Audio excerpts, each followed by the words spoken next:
I'm so happy to be here with all of you. My name is Lena.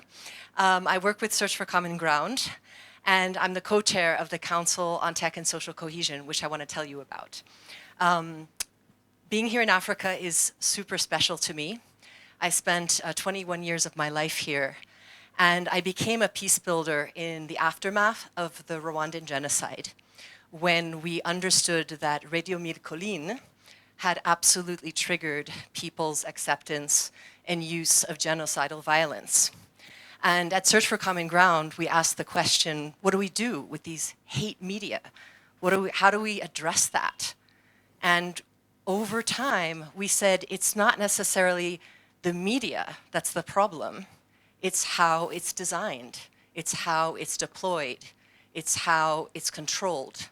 And so over many, many years, in that aftermath through the ends of the 90s into the 2000s, at Search for Common Ground, we, with many others, began to use media as a force for peace. If you designed it well, it could trigger empathy. If you designed it well, it could help people build trust. If you designed it well, it could make people see that there were other options besides using violence. And over the subsequent decades, it became really clear that even though we were able to do something with media for peace building, and I know many of you here in this room also have done a lot of work in that space, it became very clear more than a decade ago that we were going no longer to be able to reach 85% of our people with a popular radio drama, or even a TV show or a reality show, because of people's digital lives, because of them coming online. And so over these last few years, as you heard today, and as we've uncovered these dynamics of, wait a second, are we more able to trust each other and collaborate as we engage online? Or is it the opposite? Are we being driven into polarization and the justification of violence through these platforms? And so a couple years ago, we began to ask ourselves this question, the founding question of the Council on Tech and Social Cohesion. What if technology could build trust and cohesion instead of polarization and violence? And this question sparked us to take a look at what was going on around us and realize a very important insight, that the answer to this question can only be found by bringing together technologists, people from the trust and safety sector, people who were working in the ethics and the risks and the trusted partners programs within all of these platforms, together with academics who've been studying this, together with policy influencers, and of course, together with people who are experts in building trust and collaboration, peace builders.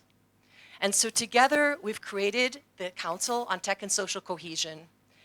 Here today, we have many of our steering committee members, which reflect incredibly credible, inspiring organizations, such as the Center for Humane Technology, who've opened our eyes through the social dilemma, and earlier this year through the AI dilemma, through the Integrity Institute, that has really created a home and a space for growth and exploration of the trust and safety community. Institutions like you've seen, the USC Neely Center, Notre Dame and Lisa Shirk's leadership in really being able to map and understand the evolution of this field. Laure from the Pro-Social Design Network, who helps us to unpack and understand how might we design tech differently. Michele from the Florence Peace Tech Hub, and Jonathan Stray, who you saw this morning. So a range of people, from technologists to academics to peace builders, who are coming together to really try and drive change. So as we go and get a drink, I want to make an invitation to you.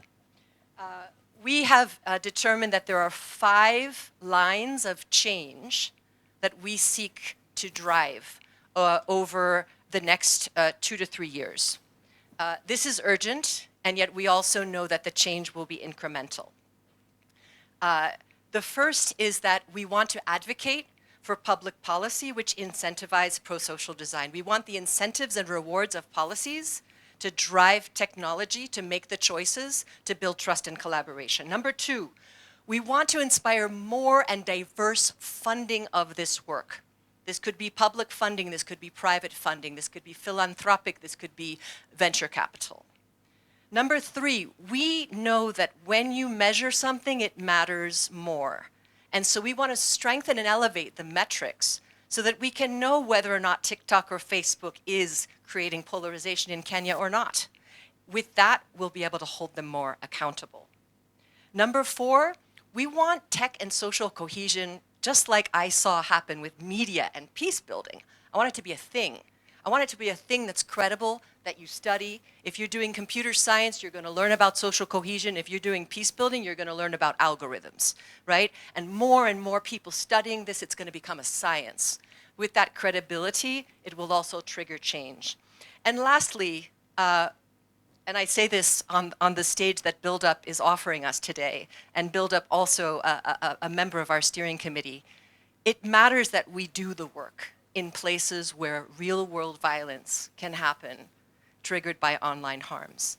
And so the 5th objective is to continue to demonstrate the successful work of Build Up and so many of its partners and individuals that it's inspired and supported, the network of search programs around the world, and so many of you continuing to demonstrate that when we use tech to build trust and collaboration, it makes a difference.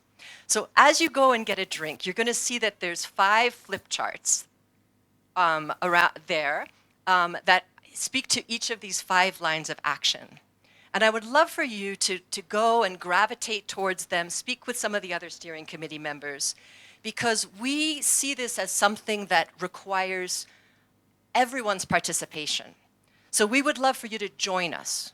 We would love for you to share your resource with us. We would love for the resources that you can find on our webpage to be helpful for your work. And we would like this network and movement to grow, and we really look forward to those conversations. So with that, I'll say thank you again to Build Up to give me this stage. Please go and enjoy the drinks, and please hover and share your information, including your emails, so that you can join our mailing list. Thank you. Asante sana.